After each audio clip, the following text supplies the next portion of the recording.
Bueno, hoy vamos a estudiar el gradiente de un campo escalar. Este es el primer video de 3. En el siguiente video vamos a estudiar la divergencia y en el tercero vamos a estudiar el rotacional del campo vectorial. Entonces, tanto el gradiente como la divergencia y el rotacional son herramientas matemáticas que nos permiten caracterizar de una mejor manera y de más fácil tanto el campo rotacional como el campo que no es rotacional. Entonces, gracias a esta herramienta matemática se hace más fácil describir y caracterizar el campo electromagnético. Empecemos por el gradiente de un campo escalar. Nosotros sabemos que existe en la física el concepto de campo. Para hablar sobre campo escalar, empecemos a hablar primero de campo. Entonces, el concepto de campo es un concepto complejo. Hasta el momento la física moderna no ha podido establecer, digamos, un concepto unificado de lo que es el campo. Entonces, para simplificar esta discusión, vamos a decir que tenemos dos puntos de vista del concepto de campo. El primer punto de vista es el concepto físico como tal, y el segundo punto de vista es el concepto matemático. Desde el punto de vista físico, queremos saber qué es el campo en sí, qué cuerpo físico es lo que está caracterizando, lo que está representando el campo. Eso todavía no se ha definido totalmente. Sin embargo, existen dos teorías fundamentales que nos pueden hablar sobre el concepto físico del campo, y es la mecánica cuántica relativista o la teoría de partículas, que nos dice que el campo son partículas, o sea, hay un concepto de partículas que representa el campo. Son partículas virtuales por medio de las cuales las otras partículas que tienen carga o que tienen masa, si hablamos de campo gravitatorio, interactúan entre sí. Entonces existen dos tipos de partículas, unas las normalitas que vemos y las otras las partículas intermediarias o partículas virtuales, son por medio de las cuales las primeras actúan entre sí. Para entender esos fenómenos nosotros tendríamos que entrar en un concepto bastante complejo de la física y de la matemática, que es la física teórica de partículas, la física cuántica relativista. Por otra parte tenemos el concepto geométrico que explica el campo. El campo es una deformación del espacio-tiempo. El concepto geométrico es un concepto puramente clásico y aquí nos dice que los cuerpos que tienen esa propiedad del campo simplemente deforman a su alrededor el espacio-tiempo. Entonces un concepto clásico, mientras que el concepto de partículas es un concepto cuántico. No vamos a discutir estos temas, simplemente como para cultura general hablamos de ellos, y sin embargo acudimos a otro enfoque del concepto de campo, que es el concepto matemático. En matemáticas el concepto de campo simplemente se hace equivalente al concepto de función. Entonces un campo en el espacio es una función en el espacio. Si tenemos un campo escalar, pues es una función escalar. Si tenemos un campo vectorial, es una función vectorial. Vamos entonces a enfocarnos en este concepto matemático de campo y dejamos el concepto físico pues para análisis más profundo, si hay oportunidad para futuras ocasiones. Ya tenemos el concepto matemático de campo. Podemos decir que el campo pues es una función en el espacio. Si tenemos un campo escalar, entonces un conjunto de valores distribuidos en el espacio de forma unívoca, es decir que en cada punto solo hay un valor. Entonces podemos representar esa función escalar como un campo escalar. Como hablamos de campo escalar, entonces estamos precisamente hablando de esa función escalar, que la podemos llamar f, como también la podemos llamar phi o cualquier otro nombre. Y ese es nuestro campo escalar del que vamos a hablar el día de hoy. Y vamos a calcular el gradiente de ese campo escalar y vamos a ver cómo se relaciona con algunos conceptos físicos. Empecemos con el gradiente de un campo escalar. Veamos un campo escalar definido en una región P. Supongamos que en cierta región del espacio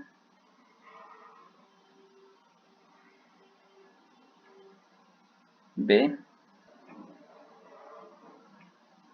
en cierta región del espacio está dada una función escalar o un campo escalar phi, que depende de un punto M. Miremos cómo cambia esa función en el espacio. Entonces, si tenemos un punto M, vamos a llamarlo M sub 0, y tenemos un punto M sub 1. Luego, trazamos una trayectoria arbitraria desde M hasta M sub 1 y miramos cómo esa función o ese campo escalar cambia en esa trayectoria a lo largo de esa trayectoria. Vamos a llamar esa trayectoria L y miramos cómo cambia el campo escalar a lo largo de esa trayectoria. Ese es el cambio de la función escalar a medida que recorremos la trayectoria L.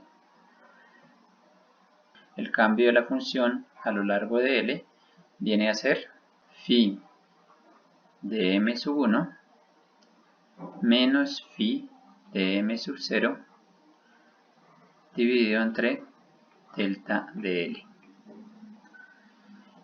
Y vamos a suponer que existe el límite cuando M sub 1 tiende a M sub 0. Si nosotros sabemos ese límite, esto nos permite caracterizar o decir algo sobre la función. Nos permite decir el comportamiento de la función. Si nosotros conocemos el límite cuando M sub 1 tiende a M sub 0, podemos juzgar algo sobre la función, podemos decir algunas características de esa función. Por ejemplo, si el límite M sub 1 tiende a M sub 0 es menor que 0, es negativo, entonces decimos que la función decrece, mientras que si es positivo, decimos que la función crece. Entonces hay una caracterización de la función. M sub 1 es un punto arbitrario que lo podemos tomar en cualquier parte de la región, y M sub 0 es un punto fijo, es un punto que tenemos desde un principio como punto inicial.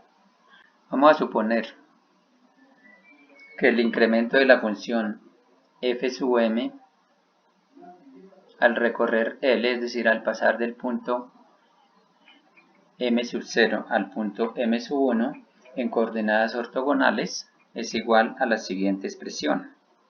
Delta de phi es igual a phi en el punto M sub 1 menos phi en el punto M sub 2. Esto lo podemos escribir como A delta de X más B delta de Y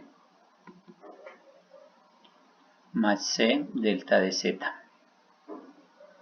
y más una función epsilon que depende de M sub 0 y M sub 1 por la distancia entre M sub 0 y M sub 1. Acá podemos decir que A, B y C no dependen de M sub 1. Y epsilon tiende a 0 cuando M sub 1 tiende a M sub 0. Vamos a llamar esta la relación 1 y esta la relación 2. La relación 2 está relacionada con la existencia de derivadas parciales de phi. A, B y C son constantes, entonces, que no dependen de m1, de cuál punto escoja dentro del volumen. ¿Cómo cambiaría delta de phi en este sentido? Veamos cuál es el comportamiento de esas constantes. Para ello tomemos solamente el eje x, por ejemplo, y miremos cómo cambia la función si no dependiera sino solamente del eje x. Entonces si tenemos el punto m0 acá y el punto m1 acá, línea L, por la cual cambia f de m para nuestro caso, acá tenemos un delta de x. Si escribimos las ecuaciones para este caso, entonces tenemos que delta de phi es igual a delta de x. No depende ni de y ni de z, por lo tanto solo tenemos la componente x. Tenemos epsilon de m0, m1 por la distancia desde el punto m0 hasta el punto m1, pero por la coordenada x. Es decir, aquí tenemos el valor absoluto delta de x. De esto se deduce que si pasamos a dividir delta de x, delta de phi sobre delta de x es igual a más o menos epsilon, que depende de m0 y de m1. Si el punto m1 tiende a m0, tenemos que delta de x tiende a 0. En este caso, delta de phi sobre delta de x tiende a la derivada de phi con respecto a x. Entonces, siendo así, cuando delta de x tiende a 0, tenemos que a es igual a d phi de x en el punto m0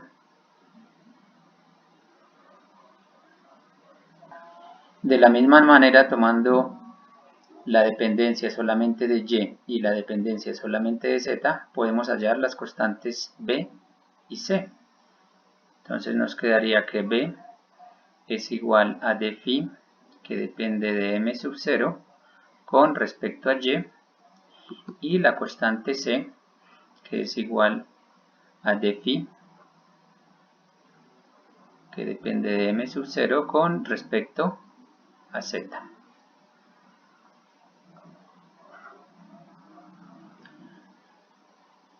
Cabe aclarar que esta parte de la ecuación en 2 es la parte principal.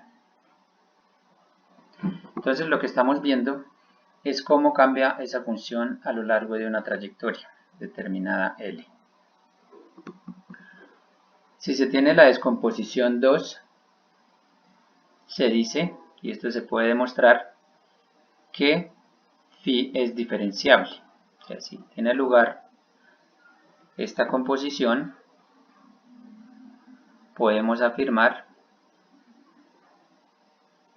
que phi es diferenciable en el punto m0. Siendo así, también se puede demostrar que podemos representar d phi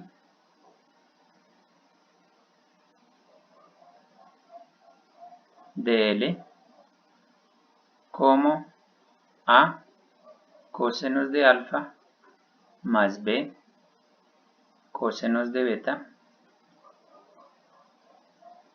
más c cosenos de gamma. Veamos cómo funciona eso. Veamos qué es alfa, beta y gamma. Tenemos un sistema de coordenadas x, y, z y tenemos un origen O en donde tenemos el punto m0 y el punto m1. como tenemos que delta de x, delta de y y delta de z tienden a 0, es decir que el punto m1 tiende al punto m0, entonces en el punto m0 tenemos, si tenemos la trayectoria,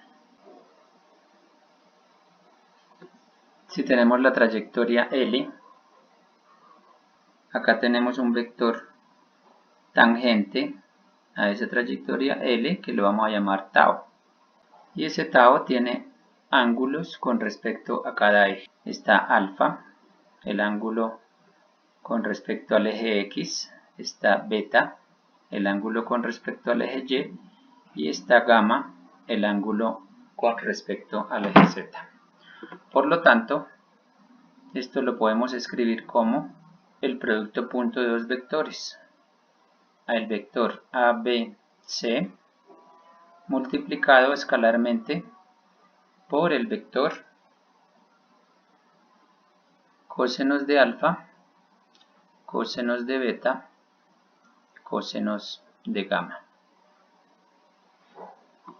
Esto a su vez lo podemos representar como el producto punto de un vector P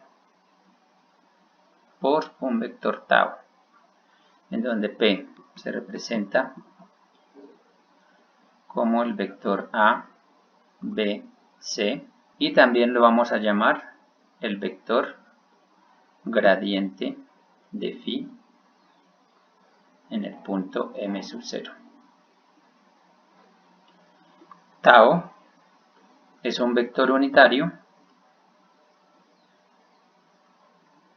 que define la dirección de L en cada momento.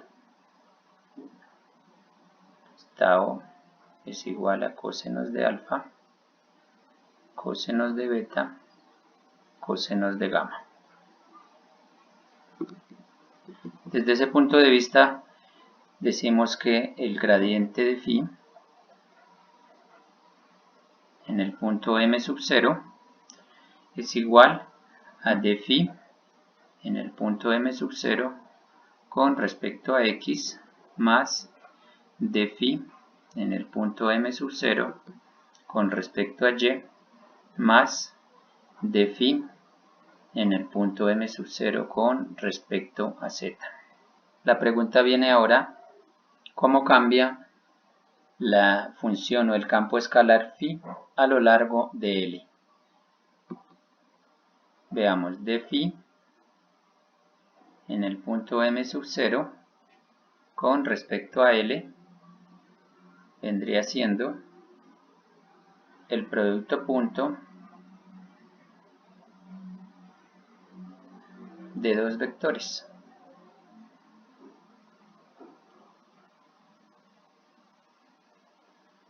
El gradiente de phi en el punto m0 y el vector tau, que es un vector unitario. Pero el vector gradiente de phi, como habíamos dicho anteriormente, no depende del punto m1, es decir, no depende de la trayectoria L.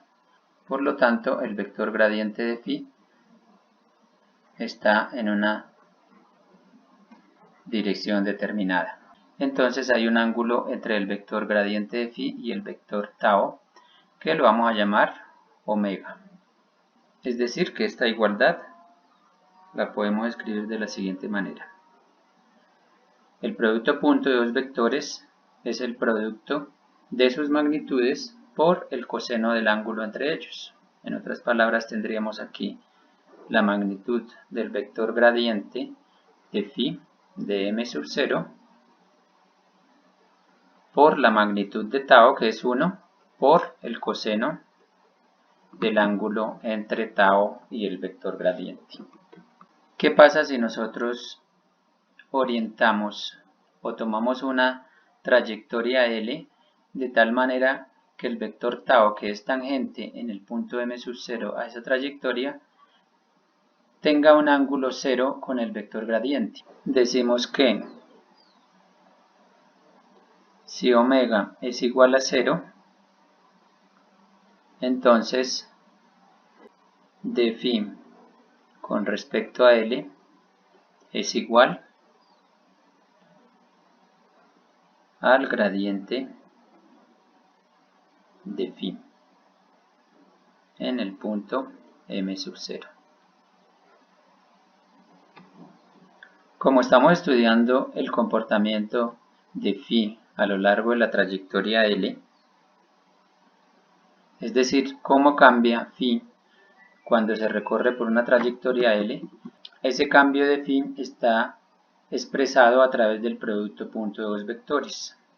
Este resultado depende del ángulo entre el vector tau y el vector gradiente. Repito, el vector tau es la tangente a una trayectoria arbitraria en el punto en donde se quiere hallar el cambio de la función phi, que es el punto m sub 0. Entonces esa derivada nos da la oportunidad de juzgar sobre la función phi. Esa función phi cambia dependiendo de este producto punto.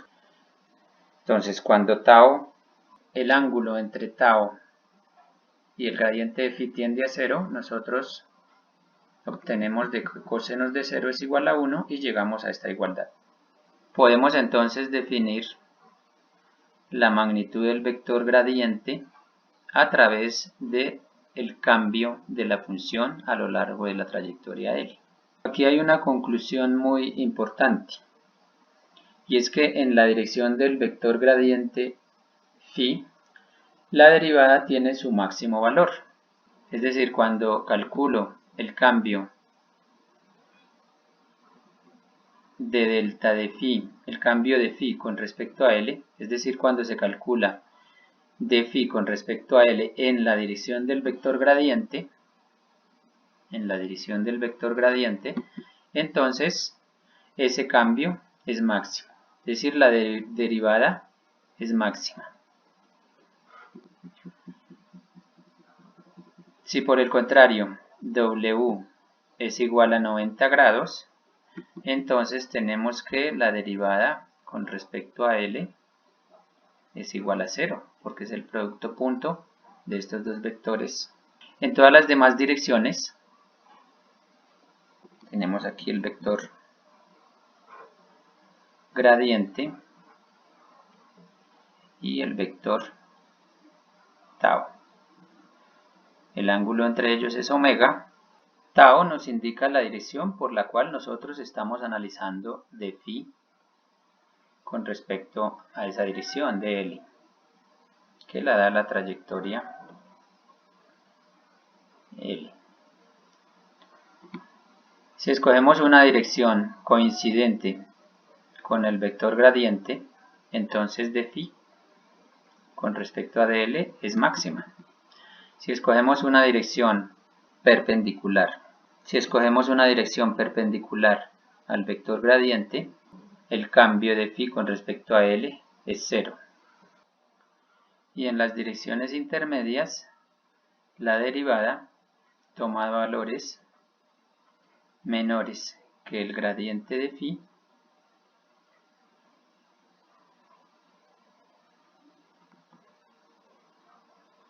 pero diferentes de 0.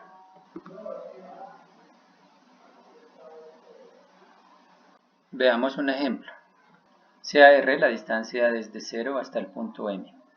Hallar el gradiente del campo escalar de la forma phi, que depende de m, igual a f de r, en donde f de r es cierta función diferenciable. Entonces, para que hablemos de gradiente, debemos recordar que la función debe ser diferenciable. Vamos a tomar como f de r es la derivada de f de r en la dirección de crecimiento de r. Entonces nosotros tenemos una función que depende de r.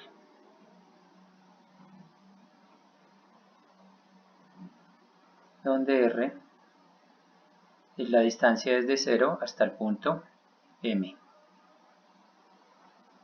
Nos piden hallar el gradiente del campo escalar de la forma phi de m igual a f de r.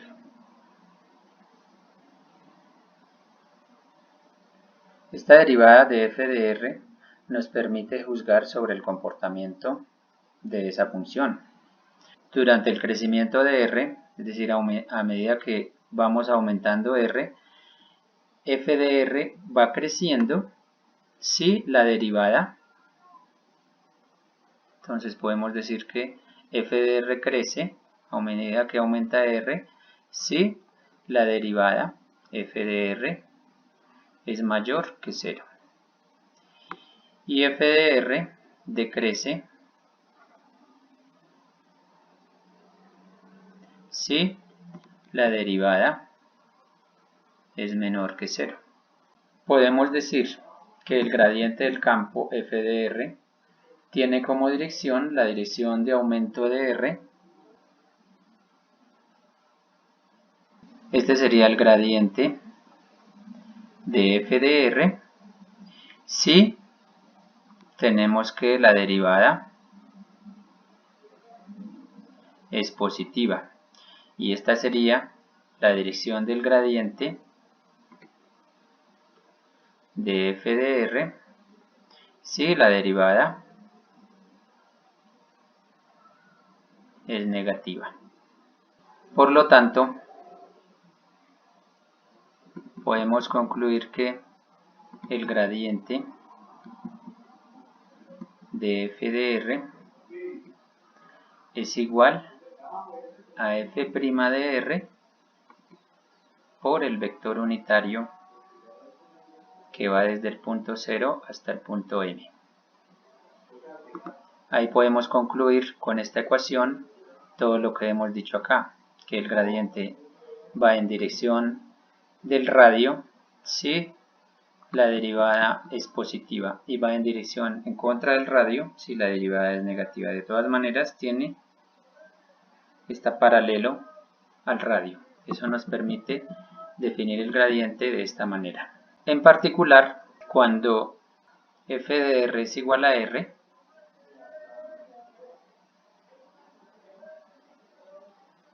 un caso particular, el gradiente de r es igual a e desde el punto O hasta el punto M. Y otro caso, si f de r es igual a 1 sobre r, entonces el gradiente de 1 sobre r es igual a menos 1 sobre r cuadrado en dirección E. Veamos el caso del potencial eléctrico. Sabemos que el potencial eléctrico de una carga puntual phi es igual a K Q sobre R. Entonces esa sería nuestra función que depende de R, en este caso 1 sobre R.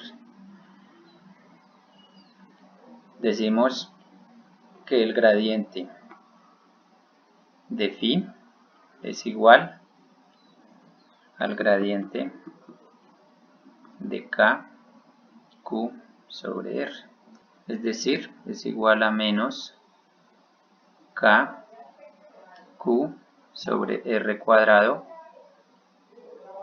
en la dirección E.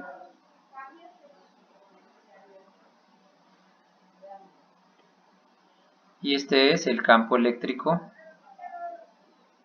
Nosotros sabemos que el campo eléctrico es igual a K Q sobre R cuadrado en dirección E para una carga puntual. Es decir que el campo eléctrico lo podemos expresar a través del gradiente como E igual a menos el gradiente de phi.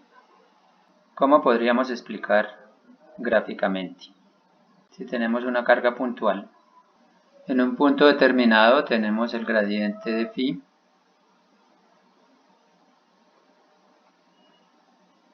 que en este caso sería igual a K Q sobre R, en donde Q es la carga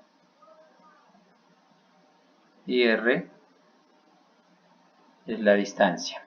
El gradiente de phi es un vector, en este caso como el cambio de la función phi a medida que aumenta el radio es un cambio negativo, es decir, phi va disminuyendo, entonces el gradiente es un vector que va en dirección opuesta al radio. De todas las direcciones posibles de las que puede cambiar phi, el potencial,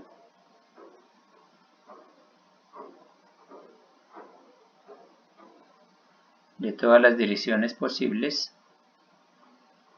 en todas las trayectorias, el gradiente es el vector en el que ese cambio es el mayor cambio de todos, en este caso en la dirección negativa del vector r. Desde luego aquí hay dos direcciones posibles, es decir, de estas dos direcciones la que escogemos es esta, porque la función phi en esta dirección crece de manera más rápida, mientras que en la dirección opuesta decrece. Hay otra característica interesante del gradiente, y es que si tenemos de nuevo una carga puntual y el campo, el potencial a lo largo de una línea en la que el potencial es constante, es decir,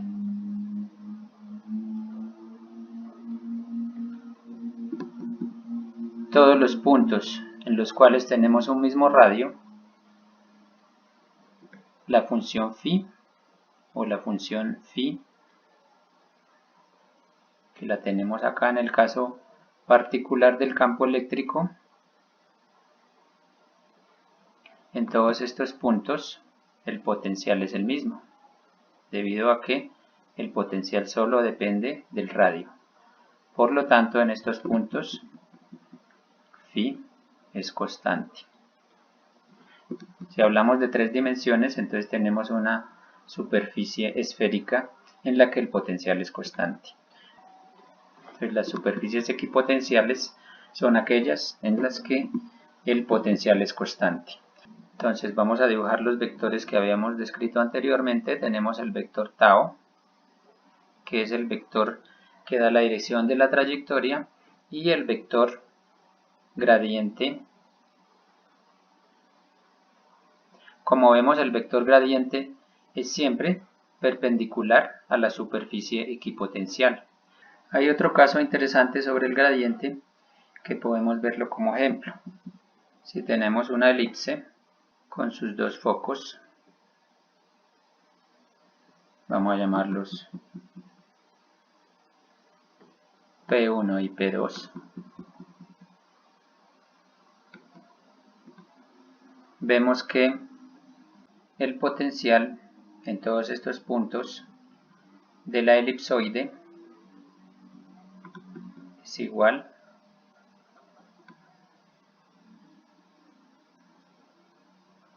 al radio desde P1 hasta M más el radio desde P2 hasta M.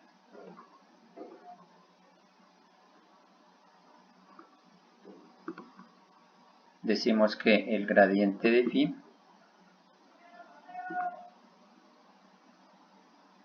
es igual al gradiente de R de P1 hasta M más el gradiente de R desde P2 hasta M. Pero el gradiente de R desde P1 hasta M tiene dirección del vector E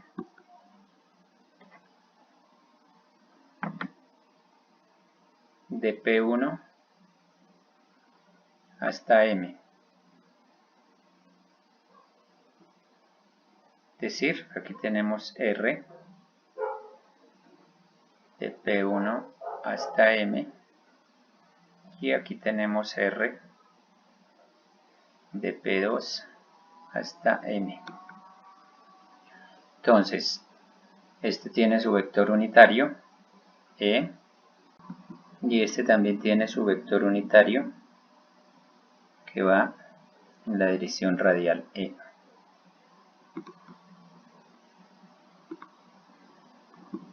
Es decir, que aquí tenemos gradiente de R desde P2 hasta M es igual a E desde P2 hasta M.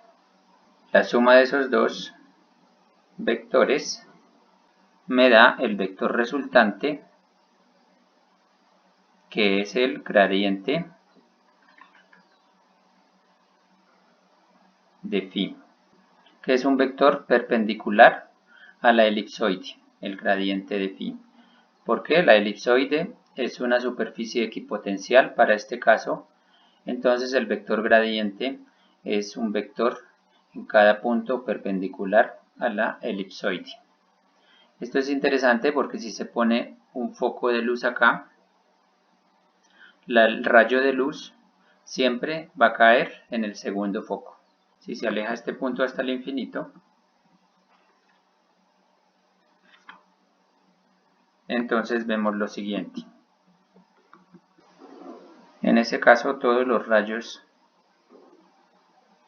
de luz van a reflejarse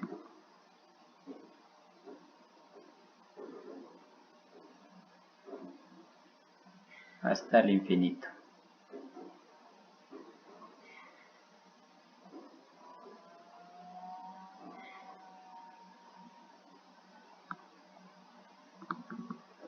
Y eso es lo que se usa para los reflectores en las lámparas. Muchas gracias.